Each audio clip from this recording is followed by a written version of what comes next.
Tonight, someone you love could die. You would put on black clothes. You would sit in a room with flowers you didn't choose, listening to music you didn't pick, and you would call it a funeral. It feels ancient. It feels like it has always been this way. But the real answer is far stranger. Because for most of human history, there was no always. There was a first time, a first body, a first moment when a living human looked down at someone who used to move and speak and laugh and had to decide what to do next. Nobody taught them how. So what did they actually do?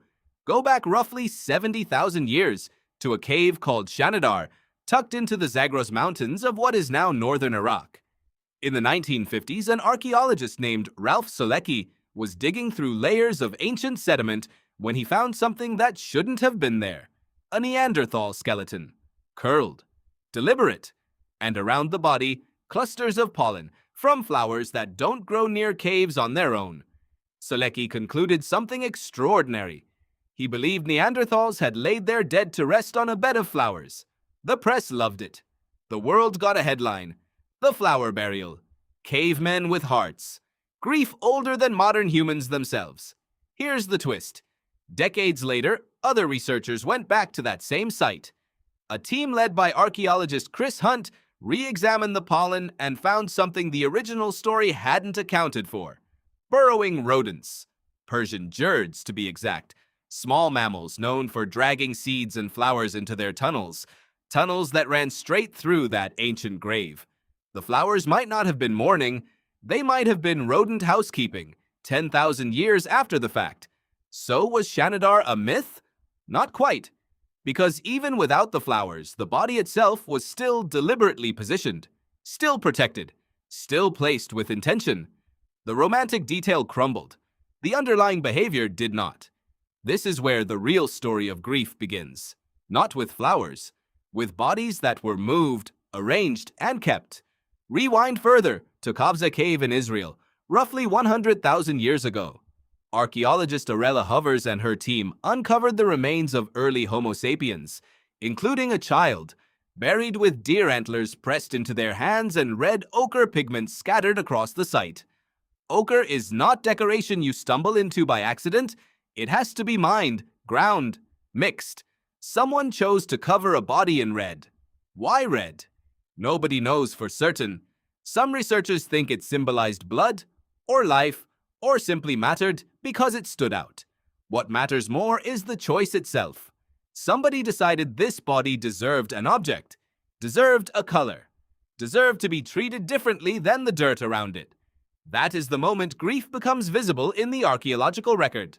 Not sadness. You can't dig up an emotion. What you can dig up is behavior, evidence that someone stopped and did something unnecessary for survival purely because a person they knew had died.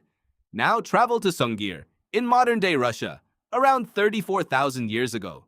2 children were buried there, laid head-to-head, covered in thousands of ivory beads so precisely placed that researchers estimate each string alone would have taken hundreds of hours to craft.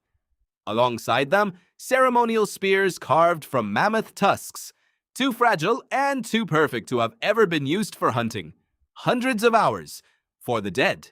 In a world where every hour spent not hunting, not gathering, not surviving, was an hour that could cost the group its life. Ask yourself why a struggling Ice Age community would spend that kind of time on people who could no longer benefit from it. The answer isn't really about the dead at all. It's about everyone still standing around the grave. Anthropologists studying mortuary behavior, including work built on the foundations of researcher Paul Pettit, argue that early burial wasn't primarily a service performed for the deceased. It was a performance for the living, a way of saying out loud in front of the whole group, this person mattered, this group remembers, and this group will not simply scatter and forget when death arrives. Grief rituals, in other words, may be one of the oldest technologies humans ever invented, not for healing the individual heart, for holding the group together. Here's where it gets stranger still. Humans are not the only species that appears to do this. Researcher Jane Goodall documented chimpanzees sitting beside dead companions for hours, gently touching the body, seemingly reluctant to leave. Biologist Mark Beekoff has catalogued similar behavior in elephants, who return to the bones of relatives years later, running their trunks slowly over the skull, sometimes standing in near silence for long stretches of time. So did grief exist before humans? Maybe some raw form of it did. A recognition that someone who used to move is no longer moving. A pull to stay near them anyway. But there's a difference between an elephant returning to bones and a human community spending 300 hours stringing beads onto a dead child's clothing. The difference is meaning. Animals seem to feel loss. Humans seem to need to explain it.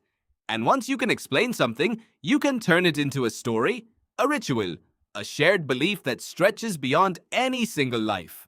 That single shift, from feeling lost to narrating it, may be one of the quiet turning points where human culture as we know it actually begins. Which brings you back to right now. Tonight, the black clothing, the flowers you didn't choose, the eulogy someone stands up to deliver. You might think of a funeral as tradition, something inherited, something automatic, something almost biological. It isn't. It's a direct descendant of a decision made in a cave 100,000 years ago by someone who had no religion to guide them, no funeral home to call, no script to follow. They just knew, somehow, that leaving the body untouched felt wrong. That instinct traveled through Qafzeh, through Sungir, through thousands of generations of humans who kept refining the same basic idea. Do something. Mark the moment.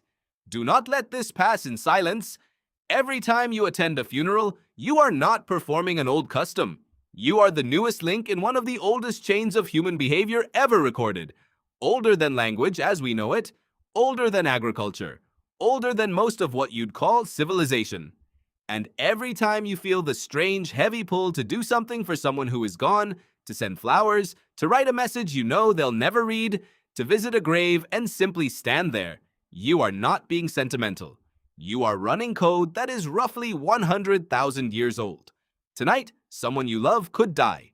And if they did, you would put on black clothes, sit in a room with flowers, and do something that feels ancient because it is. Not because the ritual has always looked exactly like this, because somewhere, long before written history began, a human just like you looked at a body that used to move and decided it deserved something more than silence. If this changed how you see something as simple as a funeral, it might change how you see other things too. Subscribe, and you'll never miss the next hidden pattern.